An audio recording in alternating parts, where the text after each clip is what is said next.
ইয়াউমিল জুমআ ফাসআউ ইলা যিকরিল্লাহ, তোমরা দো জিকিরের দিকে। জিকির মানে নাকি? সবাই বলেন জিকির মানে নাকি? নামাজ। তাহলে নামাজটাও আল্লাহ জিকির নাকি বলি? এরপরে আরো মনে আসতেছে যে উপদেশ মানা এটাও আল্লাহ জিকির। উপদেশ মানা এটাও কি আল্লাহ জিকির। ওমান আরাদা আন যিকরি ফাইন্না লাহু মাঈশাতান দানকা ওয়া নাহশুরুহু ইয়াওমাল কিয়ামাতি আমা। আছে না কোন আয়াত? তাইলে যারা আমার জিকির থেকে গাফল থাকে, এখানে মানে কি বলেন? এই নাকি আল্লাহর হুকুম মানা? বলেন এখানে বললে বুঝাতে কি বলছে? আল্লাহর হুকুমকে মানা।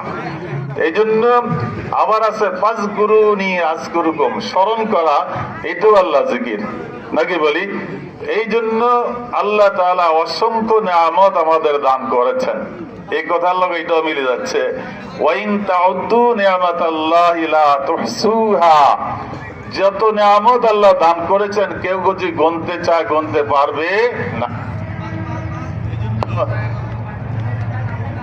এই জন্য